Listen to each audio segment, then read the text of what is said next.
Video का बनवता आणि हसायला लागला त्यांना एकदम वेगळंच वाटायला लागलं. तर हाय फ्रेंड्स, मी वर्षा आणि वर्षा आणि प्रांजल ब्लॉगमध्ये तुमचं मनपूर्वक स्वागत. मी आली आहे माहेरी आणि जी शेजारची बाई आहे ते आली म्हणे माझी आब्रो करून द्या. तर मी जेव्हा पण गेली की मी धागा कैची माझ्यासोबत असते, तर मी सर्व फुकटमध्ये सर्व बायकाची आब्रो मी करून देते.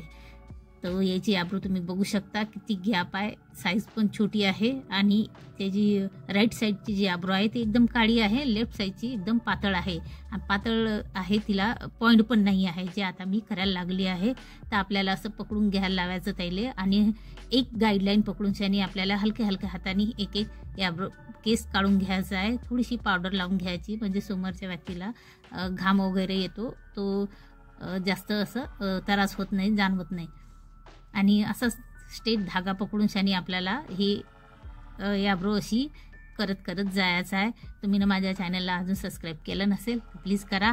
आब्रोचे हेअरकटचे व्हिडिओ पण या ब्लॉगिंगच्या चॅनलवर तुम्हाला बरंच काही असं मटेरियल पाहायला या शिकायला भेटेन. तर असं स्ट्रेट धागा पकडून शानी असं कंटिन्यू आपल्याला असं एक एक केस काढत न्यायचा आहे. आणि आता ज्यांची मी आब्रो करत आहे, ज्या जे शेजारच्या आहेत त्या पायऱ्यावर बसल्यात, 2 पायऱ्यावरती, आणि मी उभीच आहे आणि माझ्या मुलीनं प्रांजलनं फोन पकडलेला आहे. तर आपल्याला मस्त यायची अशीच आब्रो बिना चेअरची करून घ्यायची आहे. या जिन्यामध्ये बसून शानी आता एक एक केस मस्त असं एक लाईन बनवून शानी करून घ्यायचं म्हणजे समोरच्या व्यक्तीला पण जास्त असा त्रास होत नाही. मी आब्रो केली की मला बऱ्याच जणी म्हणतात की वाटत पण नाही की वर्षा आब्रो करत आहे.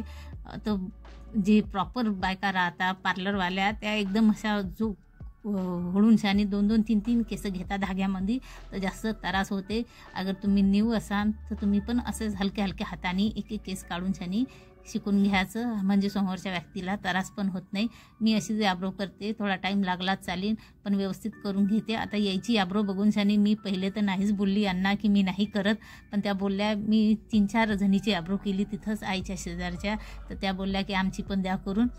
तर याची आब्रो तुम्ही बघू शकता, अजिबात या आब्रोला लेफ्ट याला पॉईंट नाही आहे आणि साईज बी छोटी आहे. नीचा गॅप बघून शानी मी असं होतं की बाबा चुकलं वगैरे तर म्हणतील की कशी केली, पण त्या बोलल्या की त्यांना खूप आवडली. मी नंतर आब्रो करून दिली. तर आता आपल्याला हे फोरहेड आहे ना, हे पुरं असं क्लीन करून घ्यायचं म्हणजे जो आकार आहे आपला पॉईंट असते आब्रोचा तो दिसून येतो. आता हे असं जो पॉईंट आहे त्याच्याकडे लक्ष ठेवायचं की तो धाग्यामध्ये आला नाही पाहिजे. कोणाचा पॉईंट असो या नसो, पण पॉईंटनंच क्लीन करायचं फोरहेड म्हणजे जाणून येते थोडंसं क्लीन केलं की. आता हे बघा, ह्या साईडनं पण जास्त लेंथ जे आहे ही कम नाही करायची. आता मी कम नाही करत आहे, पण एक लाईन बनवून शानी असं क्लीन करत आहे.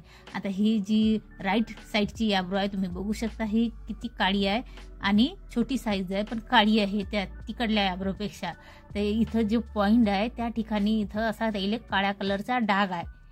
तर त्यानं काय होतं की त्याचं जे आब्रो आहे ते असं वाटते की पॉईंट ठेवला आहे, पण पॉईंट नाही ठेवला. त्या आब्रोला सेम केली आहे पण त्याचा पॉईंटच्या ठिकाणी काळा कलरचा असा डाग आहे. तर त्याला हे गोष्टी माहीत होत्या, मी पहिलेच सांगून दिलं होतं. तुमच्याकडे पण कोणी आब्रो करायला येत असेल तर त्याला पण असं त्याच्या आब्रोचं जे बी काय असेल ते क्लिअर करून सांगायचं, नाही तर ते आपल्याला दोष देता.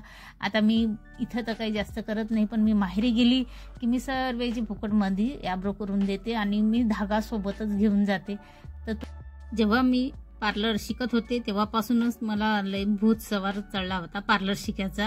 तर धागा मी कंटिन्यू जेव्हा बी माहेरी सासरी जायची तर धागासोबतच घेऊन जायची आणि फुकटमध्ये साऱ्या बायकाची आब्रो हेअरकट करून द्यायची. आणि मला आब्रो हेअरकट करायला लय आवडते खरंच. तर आता हे बघा, यायची बोलता बोलता हे मी आब्रो हे खालच्या साईडनं असं क्लीन करून घेतलं. आणि तुम्हाला आणखी असे व्हिडिओ बघायचं असेल तर नक्की कमेंटमध्ये सांगा. मी बरेच व्हिडिओ पण बनवले आहे, अपलोड केले आहे. तुम्ही Apple cut, mushroom cut, V cut या स्टेप कट, माझ्या मुलीचे प्रांजलचे स्टेप कटचा व्हिडिओ मी अपलोड केला आहे. बघा, खूप छान व्हिडिओ बनवला आहे. हेअरकट खूप छान केली आहे आणि तुम्ही घरच्या घरी कोणाची पण करू शकता, तेवढेच तुमचे पैसे वाचतील. आता हे फोरहेड पण असं क्लीन करून घ्यायचं म्हणजे जो पॉईंट आहे तो असा दिसू येतो. तो तुम्ही बघू शकता. याची दोन्ही पण आब्रो वेगवेगळीच आहे, थोडीशी गॅप पण खूप वेगळा आहे. असं कोणी क्लायंट आलं तुमच्याकडे तर तुम्ही पुरं असं क्लिअर करून घ्यायचं, नाहीतर काही बी चुकलं तर आपल्याला दोष देता. तर झाली आहे कंप्लीट आयब्रो. हे मधलं आहे जे टिकली वगैरे लावतो आपण, तिथं पण असं क्लीन करून घ्यायचं, म्हणजे फिनिशिंग दिसते आयब्रोमध्ये. तर आयब्रो कंप्लीट झाली आहे. व्हिडिओ आवडला असेल तर लाईक शेअर नक्की करा. माझ्या या ब्लॉगिंगच्या चॅनलवर तुम्हाला बरंच काही पाहायला भेटेल. शिवण क्लासबद्दल मी बरंच काही माहिती देणार आहे. तर आता हे बघा झाली आहे आयब्रो कंप्लीट. तर कशी वाटली नक्की कमेंटमध्ये सांगा. व्हिडिओ आवडला असेल तर लाईक शेअर करा. बाय.